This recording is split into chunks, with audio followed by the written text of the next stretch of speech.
Jacob's love secretly wore my wedding dress, and in the ensuing struggle, the pregnant woman fell. When she was sent to the hospital, we were told she could never have children again. In his fury, Jacob sent me to a convent abroad to become a nun. A year later, Jacob came to personally pick me up from the convent, only to find that I had already run away, and I was holding a child in my arms with red eyes. He scolded me. "Are you trying to force me to marry you with a child? Or are you using this child to insult Rowena for not being able to have kids?" Jacob naturally didn't know that the child wasn't his, and I was about to get married. Chapter 1. More than a year had passed, and Jacob was still as arrogant as ever, but I suppressed my emotions, my eyes bright, and I gave him a slight glance. "You've guessed everything wrong." The contempt in Jacob's eyes hadn't diminished in the slightest, and there was a hint of self-satisfaction and mockery in his tone. "I didn't expect your bad temper hasn't changed one bit. A person like you could never be a daughter-in-law of our Han family." At that moment, Mason, who had just turned 1 month old, began to cry non-stop, interrupting Jacob's rant. He furrowed his brow, and a fleeting look of pity for the child crossed his eyes. He hesitated, as if about to take Mason from me. Just then, a delicate voice called out from afar, and Jacob immediately stopped his movement, his gaze instantly shifting to follow the sound. "Jacob." Rowena's footsteps echoed as she approached. The moment she saw me and Mason, her expression darkened. However, she clung to Jacob's arm in a coquettish manner, asserting her dominance and possessiveness. "Jacob, I didn't know you were here to see Jessica. Should I leave so I'm not in the way?" Jacob immediately explained. "Of course not. She's been reflecting on herself for a year. She probably isn't as petty as she used to be." He looked up to gauge my reaction, and I merely smiled faintly.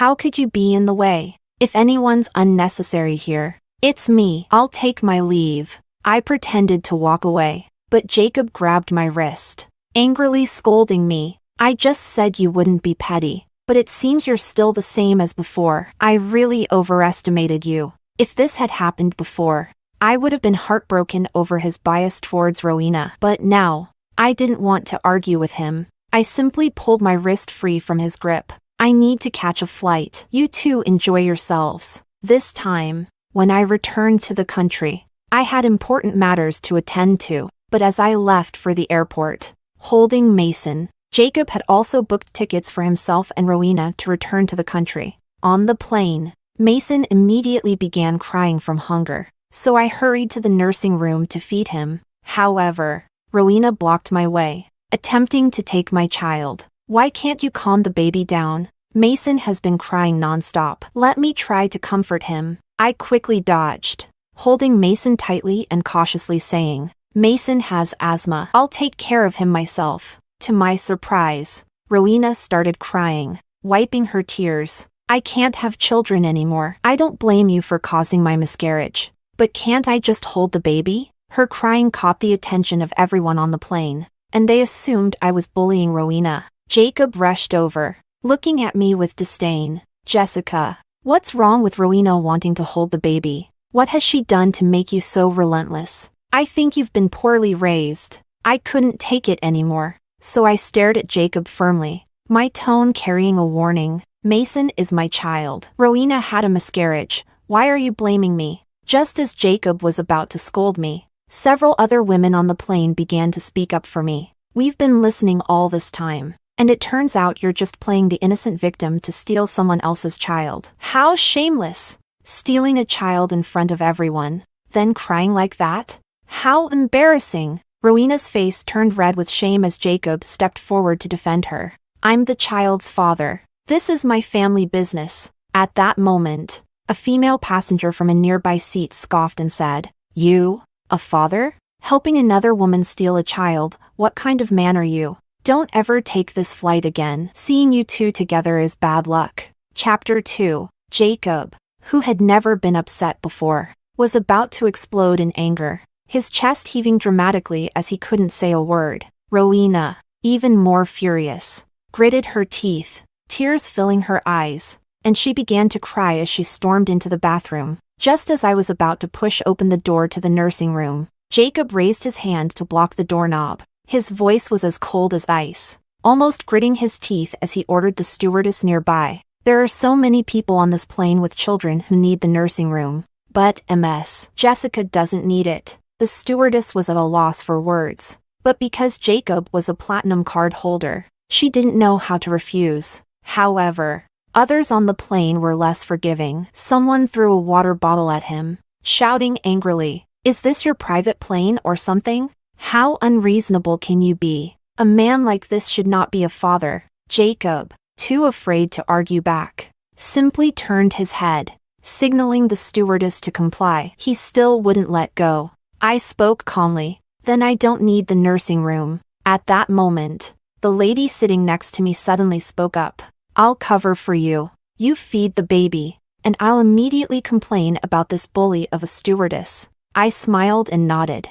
Returning to my seat, the lady helped me cover with a jacket. Finally, after feeding Mason, he stopped crying and fell asleep until the plane landed. Once we left the airport, when Jacob saw I wasn't getting into a car, his expression darkened. He thought I was trying to make him angry. "Jessica, you can take a taxi, but my son can't. Are you trying to gain my sympathy with him?" I looked directly at the unreasonable Jacob. "Mason isn't your son." The man seemed to have heard the funniest joke, letting out a bitter laugh as he looked up. "I really didn't expect this from you, saying such baseless things. You've really lost all boundaries." Jacob was about to say more when Rowena exaggeratedly shivered and sniffled. The man hurried over, concerned. "Are you cold?" Without a word, he draped his own coat over Rowena's shoulders and opened the car door, ushering her into the front seat. When he turned back to look at me, his last ounce of patience seemed to have been exhausted. He frowned and said to me, "If you want to stand here in the cold, then stay here." With that, he didn't spare me another glance. The car sped off. Not long after, the housekeeper of the Hahn family parked in front of me, getting out to help with my luggage. "Madam Hahn, the old master has been eager to meet his grandson. Please get in the car."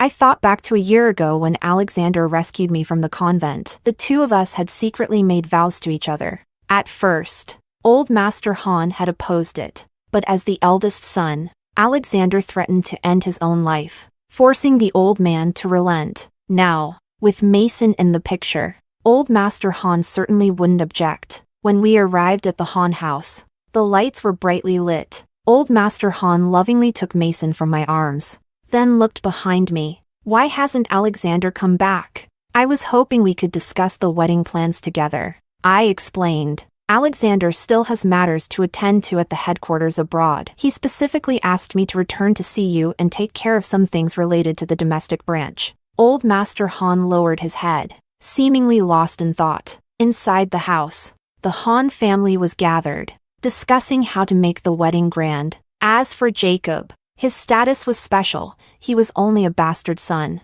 so while old Master Hahn could provide him with wealth and status, Jacob had no real standing in the family. Once the plans were finalized, my aunt, who worked as a broadcast station manager, immediately released the news. Jacob's phone call came through right away, his voice laced with questioning and mockery. "Jessica, how dare you discuss the wedding with my dad without my consent?" "I haven't agreed yet," I coldly replied. "Do you really think your opinion matters?" After hanging up, I ignored him and turned to enter Alexander's bedroom in the Hahn house, holding Mason. The next morning, as I exited the room, I bumped into Jacob passing by. A cold aura surrounded him, the color drained from his face, and his eyes darkened. "Why are you sleeping in my brother's room?" Seeing that I didn't respond, Jacob didn't press further but sighed instead. "Since the wedding is already settled, I'll follow your plans. Now, let's go try on the wedding dress."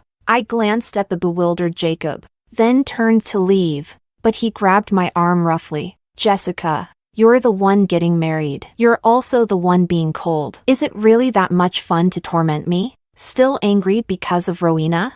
I grew up with her. Her ex left her. So what's wrong with me caring about her?" I didn't want to continue this conversation, so I replied, word by word, "I think you misunderstand. I'm not angry at all. Not even a little bit." Chapter 3. As soon as my words fell, the storm in Jacob's eyes gradually subsided. and he returned to a calm demeanor. Jacob reached out as if to take my hand, but at a mere glance from me, he quietly let it drop.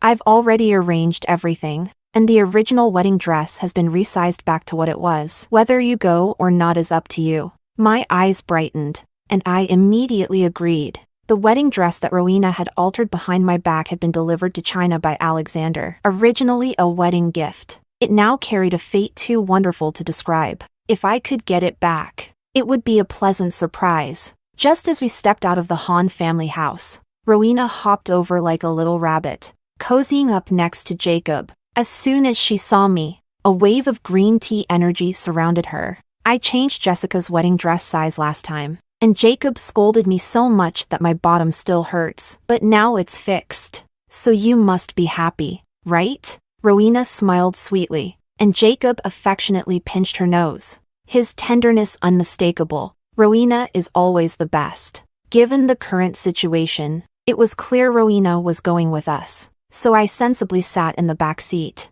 Jacob paused, looking confused when he opened the car door, but didn't say anything. I fell asleep during the ride, only waking up when we reached our destination. Once we entered the bridal shop, the staff immediately displayed my original wedding dress, as if returning it to its rightful place. I checked the details carefully, ensuring everything had been restored. Once satisfied, I instructed the staff to pack it away. Jacob, who had been anticipating something, seemed a little darker in his expression, his eyes fixed intently on mine. Jessica, I worked so hard to fix it. Aren't you going to try it on? The staff paused as she handed me the packaged dress. I raised my hand without emotion to signal her to put it away, then coldly replied, I have other things to do. Seeing me leave, Jacob's expression darkened further, the light in his eyes fading completely. Just as he was about to chase after me, Rowena pouted, clung to his arm, and coquettishly said, Jacob, I want to try on a wedding dress too. Can you stay with me for a bit? In the taxi, I could still see Jacob's face like a statue, pale and staring out of the window, devoid of color. Once the car started, I finally relaxed and closed my eyes, instructing the driver, take me to the largest jewelry store in the city, to prepare for the wedding. Alexander had been working tirelessly, so I decided to go pick out the wedding rings to help share the burden. Once inside the store, I immediately spotted a South African blue diamond, its sparkle mesmerizing. Miss, you really have a good eye. It looks perfect on your hand, the saleswoman remarked. I admired it for a moment and then instructed her to wrap up 2 rings. As I was about to pick out a long life lock for Mason, 2 people walked into the store. How did Jessica know we were coming to look at rings? Is she following us? I didn't look up, continuing to browse. At that moment, the saleswoman handed me the packaged rings, but before I could take them, Jacob slapped them out of my hands. He sneered, What's the rush? Just now you pretended not to care about the wedding dress, but now you're here picking out diamond rings. How hypocritical. Are you afraid you won't get married? At this, Rowena bent down to pick up the bag, opened the ring box, and gasped, Jacob, this ring is beautiful. You and Jessica will look perfect wearing it. But I'm not worthy of it. Jacob hugged Rowena sympathetically, patting her, and then took out a ring, putting it on her finger without asking. It's just a ring. Rowena deserves it. Of course. I clenched my hand, pretending to snatch the ring back. This is my ring. Who gave you permission to wear it? Jacob's face instantly changed. He slapped my hand away impatiently. You bought your wedding ring on your own. I haven't complained about it.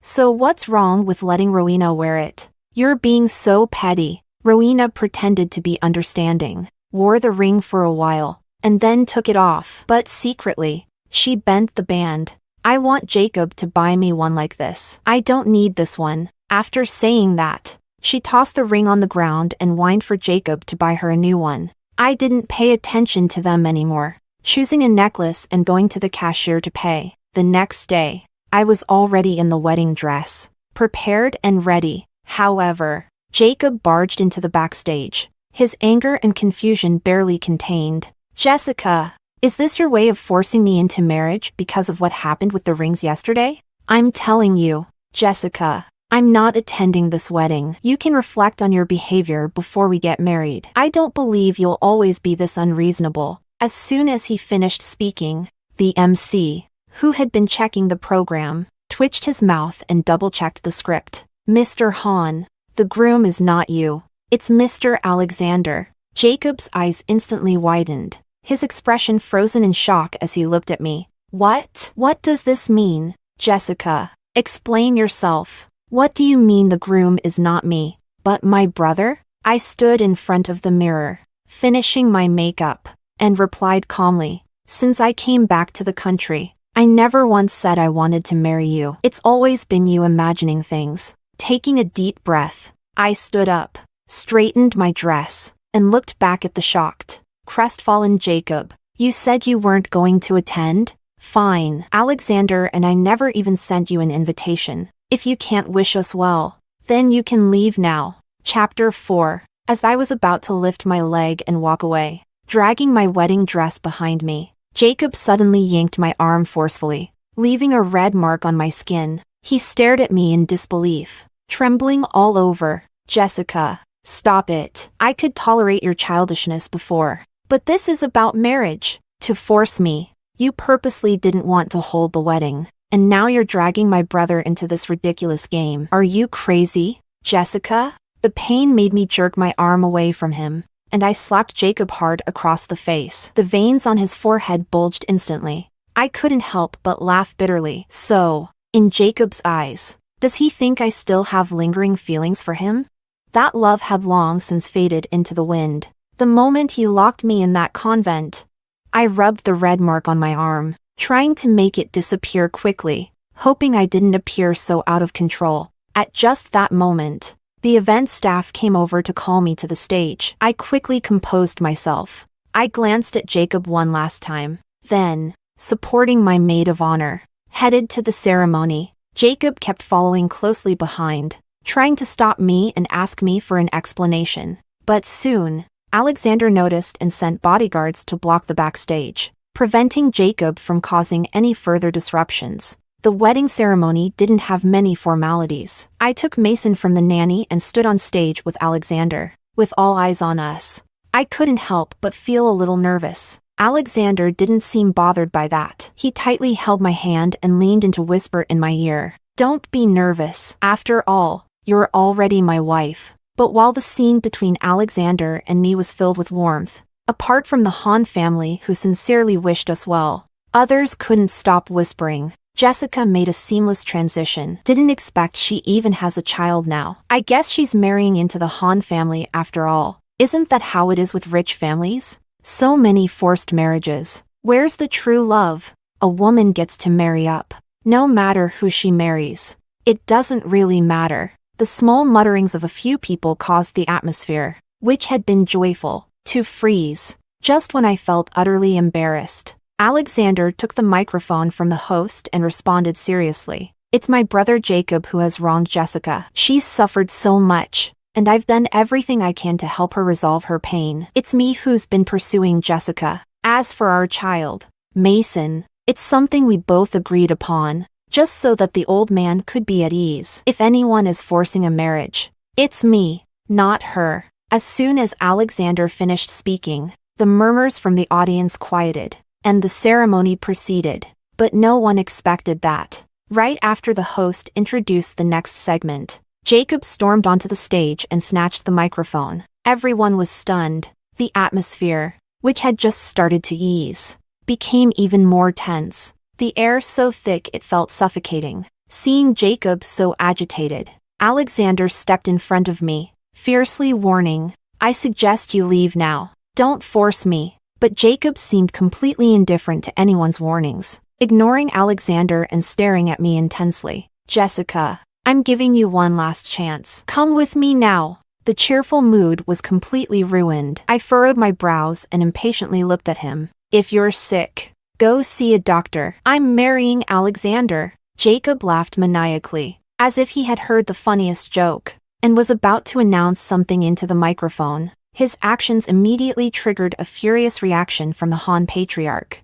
who trembled in anger. Jacob, do you want to see what you've become? Are you still a part of the Han family? Jacob scoffed, and there seemed to be tears in his eyes. Father, you've never considered me a part of the Han family. As soon as his words fell, the old man's chest heaved dramatically. He started speaking incoherently, waving his hand at the bodyguards. Quick! Get this unreasonable troublemaker out of here. This is utterly disgraceful. Ant quickly helped the old man sit down, patting his chest to help him catch his breath. At the command, several bodyguards rushed to the stage, grabbed Jacob, and dragged him out of the ceremony. For a moment, Alexander seemed exasperated with Jacob, but then I tugged at his sleeve, smiled, and patted the back of his hand. Jessica, don't worry. No one can stop us from getting married. With Jacob removed from the picture, the wedding continued. However, the media was quick to criticize. The Han family's second son caused a scene at his older brother's wedding and tried to steal the bride. The cameras were clicking away non-stop.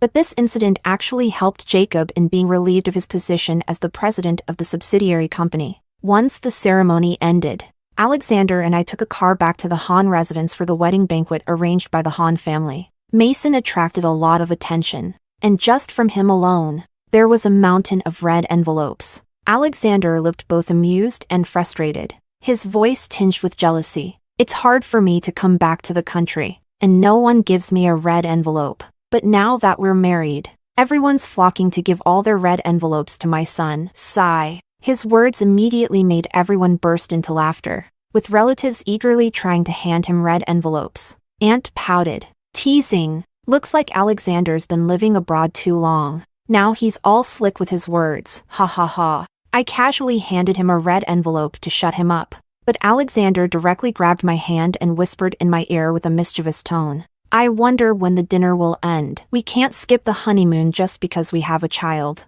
right? Ugh. I'm so tired. I felt my face flush, my heart racing. I pinched his thigh to hold back my laughter. Ow. Chapter 5. At the banquet, everyone was in high spirits. Although no one was paying attention to us, it was clear that no one had any intention of leaving. Alexander leaned on my shoulder, acting coquettish for a while, but eventually became impatient. He sat up and seemed ready to suggest bringing the event to a close. However, before he could speak, a hurried voice came from outside the hall. Jessica, how long are you going to keep avoiding me? Jacob had broken through the barriers and barged into the hall. Everyone in the room looked at each other, unsure of how to handle the situation. Only the Han patriarch slammed his fist on the table, no longer the kind and gentle figure he had been earlier. Jacob, if you still recognize me as your father, leave immediately. Don't disrupt your older brother and sister-in-law's wedding.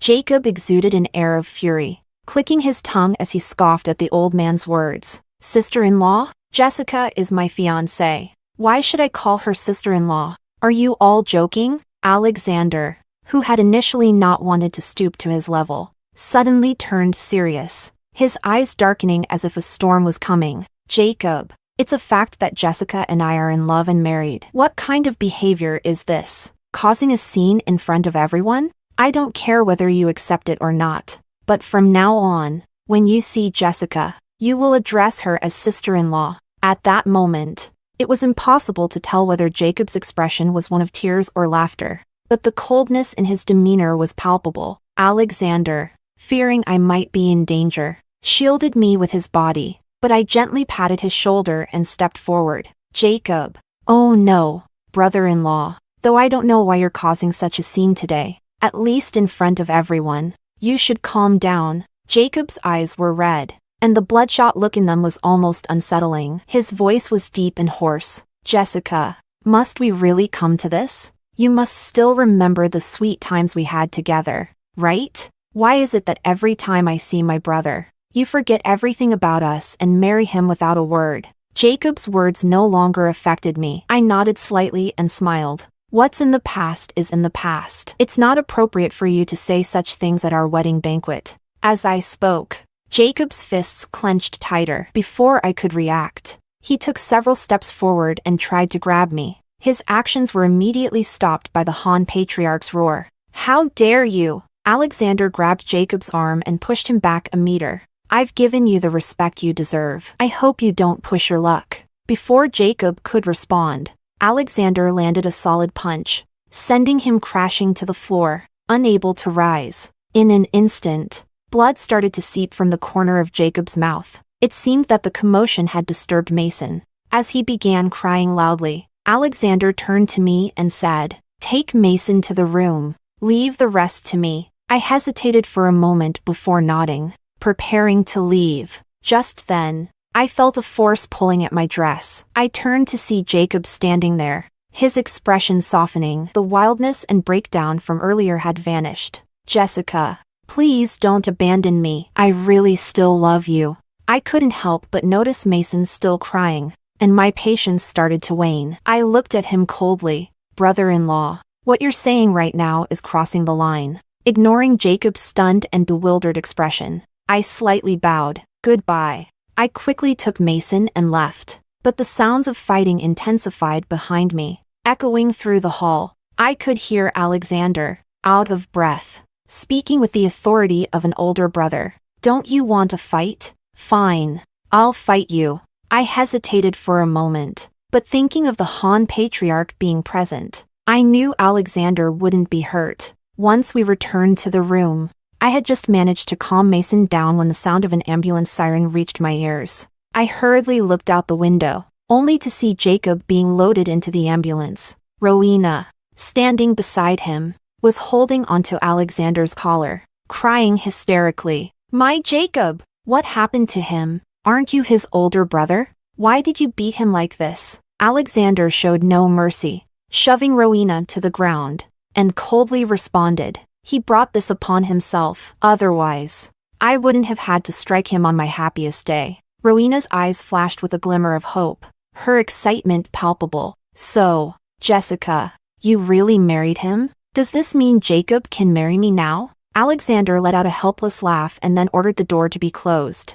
Just then, my phone rang. It was a senior executive from the subsidiary company. He said they had seen the news reports, and Jacob's crazy wedding crash had already affected the company's stock. "Miss Jessica, this is the perfect time for you to take action." I stood by the window, watching the ambulance drive away, feeling a sense of relief wash over me. I replied, "Then I'll leave it to you, Mr. Sue." Chapter 6. Just after hanging up the phone, I felt a strong pull at my waist. I turned around to see Alexander lazily resting his chin on my shoulder, his voice soft and playful as he acted coy. "Wife, it's all that little brat's fault. He ruined our honeymoon night." I couldn't help but laugh in exasperation as I tried to support his weight, gently pinching his firm cheek, feeling guilty. I didn't expect him to cause so much trouble. "It's definitely been a headache. By the way, Sue from the subsidiary called me earlier. According to him, we should move quickly with Jacob's resignation. The longer we wait, the worse it will get." But Alexander was completely uninterested in this matter. He reached up and twirled a lock of my hair, moving even closer. "Shoo, let me take care of everything, okay?" Noticing the flirtatious atmosphere, I instinctively glanced at Mason, but Alexander suddenly gripped my chin and forced me to look into his eyes. The quiet room allowed the charged atmosphere to spread freely. Slightly tipsy, he only needed a gentle pull to press me onto the bed, his eyes guiding me. In the next moment, Alexander kissed me suddenly, his lips trailing down my body, leaving me stunned, my mind buzzing. I grabbed his wandering hand, giving him a serious warning. "If you wake the baby, I'll leave Mason for you to soothe." Alexander squinted slightly, seemingly not paying much attention to what I was saying, but he quickly agreed without a second thought. But just as we were getting into it, Mason woke up, his small voice crying out. Alexander's movements abruptly halted, his face full of grievance. "This is your fault. If it weren't for you, the baby wouldn't have woken up." I was about to argue, but before I could, Alexander planted a kiss on my lips, silencing me. He gently stroked my head, straightening his lips, glancing at Mason, and then looked at me with a loving gaze. "You've had a long day. Don't worry. I'll take Mason to the guest room to get him back to sleep. You should get some rest." After watching Alexander leave with the baby, I gradually drifted off to sleep. However, the next morning, my aunt rushed into my room to wake me up. Jessica. Alexander and Jacob got into a fight at the company. I quickly got dressed and asked the butler to rush me to the company. When I arrived, I saw that everyone was gathered around the second-floor platform, blocking the way. Jacob's posture suggested that he had already learned about the shareholders' request for his resignation. When he saw me enter, his manic behavior immediately stopped. He stared at me in disbelief. Jessica, was it you who suggested I step down?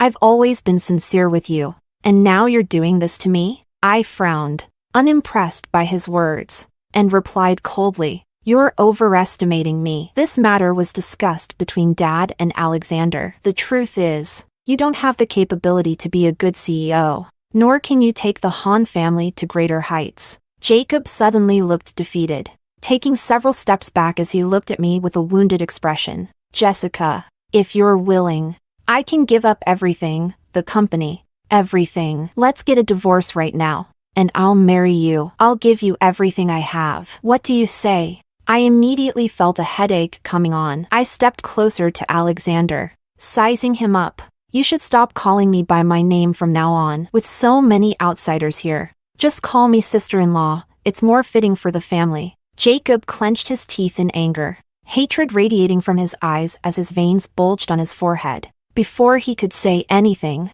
a petite figure rushed in from a distance, shouting, "Jacob!" Rowena squeezed her way through the crowd, immediately grabbing Jacob's arm as she cried out dramatically, "Jacob, this woman isn't worth it. Marry me, please. I'll agree to marry you right away." The former assistant, now calling for marriage with Jacob, instantly sparked murmurs among the crowd. "No way! Rowena, the assistant, and Mr. Hahn are already at the stage of marriage discussions? I thought they were just in a hot romance." Well, now both members of the Hahn family are married. What a double celebration. Chapter 7. As the eldest brother, Alexander cleared his throat as he watched the scene before him. If you two really want to get married, I'll persuade Dad. As for the issue of social standing, I don't think it will be a big problem. When Rowena heard Alexander say this, she was so excited that she nearly jumped up, eagerly grabbing Jacob's arm and shaking it. "Jacob, since your brother agrees, let's hurry up and get married. I've been looking forward to marrying you so much." Slap. Jacob, with all his strength, slapped Rowena across the face, the sound echoing through the empty building. Everyone in the room gasped, and Rowena's smile vanished, leaving her standing still like a statue. "Jacob." Rowena stared at the man before her, who was devoid of any affection, her pale lips trembling. Jacob took a deep breath, his tone like it was wrapped in ice, cold to the extreme. "When did I ever say I'd marry you? The one I've always loved is Jessica. Don't think too highly of yourself." Rowena stood frozen in place, with tears in her eyes. She covered her left cheek, her brow furrowed in a pitiable expression. "Jacob, you used to be so good to me. You were always on my side. Why are you saying such things now? What makes her so much better than me?" Jacob sneered dismissively, his lips curling in disdain. "You're nothing compared to her. I was good to you just to make Jessica jealous. And now look, because of you, Jessica has already married someone else." It wasn't just me. Everyone present must have been shocked to hear Jacob curse so openly. Realizing his slip of the tongue, Jacob slowly reined in his emotions and turned his head away. "Leave. Don't ever let me see you again." But Rowena kept crying uncontrollably, so Jacob called security to drag her out. The atmosphere in the room was icy, but Jacob didn't seem to care. He slowly walked up to Alexander, staring at him with a provocative gaze, frowning fiercely. "I never thought my usually calm and composed big brother would fight me over a woman. If that's the case, I'd rather not have you as my brother." Alexander's brow twitched slightly. He subconsciously turned to look at me, then smiled and replied, "Do whatever you want. I just want to be with Jessica. I can't bother with anything else." Alexander quietly stepped back a few paces, came to my side, and took my hand, kissing it softly. He then turned to glance at the now despondent Jacob and nodded to the bodyguards. The bodyguards, receiving the signal, rushed over to surround Jacob, coldly escorting him out. "Mr. Hahn, please." Jacob's defiance didn't fade in the slightest. He pressed his tongue against his cheek, pushed past the bodyguards, and walked out on his own. Meanwhile, the shareholders held a meeting and officially relieved Jacob of his CEO position. Alexander decided to temporarily take on the role, staying in the country to work alongside me until I was capable of taking on the position myself. After the shareholders left the meeting room, many employees were seen rushing out of the building. One of them reported the situation. There's been a car accident in front of the company, but the police have already been called. According to witnesses, after Jacob left the company, he ran into Rowena, who had been waiting for him. Rowena pleaded with him, willing to marry him, but Jacob was so emotionally broken that he couldn't tolerate her anymore. In the struggle,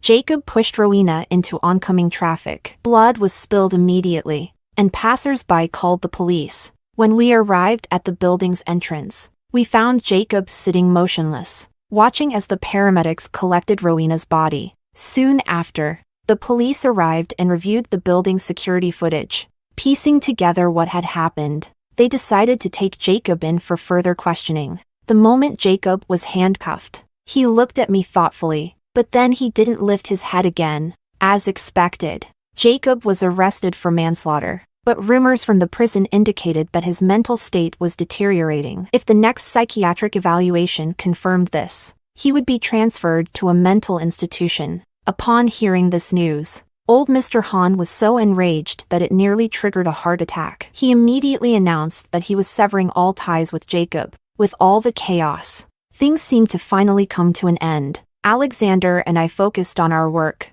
and for me, it was certainly a challenge. Late one night, I was still working overtime at the company. Suddenly, I felt a slight weight on my shoulder. "You should go home. Don't overwork yourself." Alexander handed me a cup of hot milk, holding my hand gently as he tilted his head. Gazing at me with concern, I took the milk and my eyes happened to glance out the window at the falling snow, illuminated by the streetlights, making it look especially beautiful. It's the first snow of the year. In that instant, neither of us felt sleepy anymore. Alexander tightened his arms around me from behind, and together, we watched the first snow outside. He whispered in my ear, "I love you." Everything felt so beautiful, like a painting, transcending all the mundane worries and chaos.